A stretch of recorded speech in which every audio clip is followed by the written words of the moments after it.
Hi guys, and welcome to my channel. I make videos discussing or reacting to television, movies, or anything that's on screen and moves. Today I will be discussing how the use of narration can create empathy towards an unlikable protagonist. I'll be using two examples from the film Submarine and Trainspotting. My name is Oliver Tate.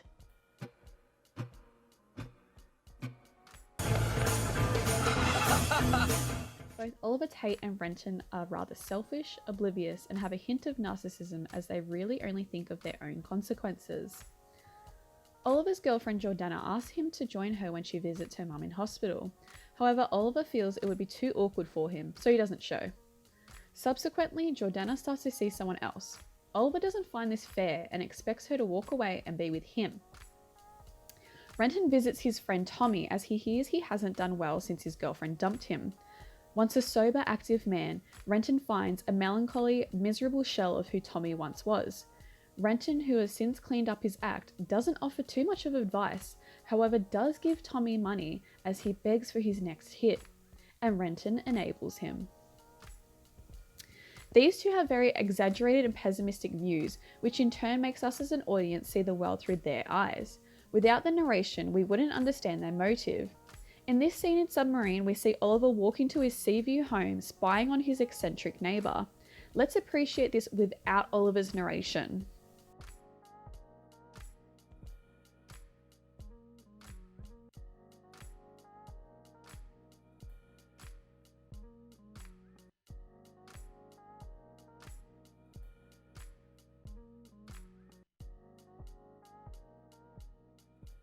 Now let's compare this with what Oliver sees. I live in a large house with my parents. They tell me that our area has breathtaking scenery. I'm not sure I believe in scenery. However, the views allow me to spy on our new neighbors. I don't know them yet, but they seem like terrible human beings. Although these two have narcissistic qualities, they both desire another to be with, and though they put it out there that they want to be alone, they do allow themselves to feel emotion. They allow themselves to feel love. Knowing that they are capable of caring for someone gives us a reason to connect. We now know they are capable of heartbreak, being vulnerable, and that after all, they are human. From the outside, Renton is a heroin addict who cheats the system as he watches his friend be taken to jail while he walks free. He seduces a teenage girl, he is ungrateful to his parents, the ones that get him sober, and he steals from his so-called friends. Be it still selfish, we are allowed into his thoughts. Now knowing why and how he operates, we are left ultimately punching the air when Renton chooses life.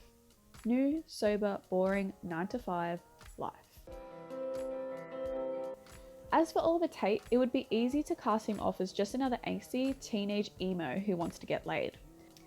However, we know he does genuinely care for his mother and now understands his depressed father. Through his narration, we follow him and understand this young man has evolved. Life has shaped him from what was once a complicated, misunderstood outcast to someone who just wants to be noticed and feel love. With narration, audiences can understand how a character feels it is them versus the world. What could easily be a stereotypical two-dimensional character now has depth and motive.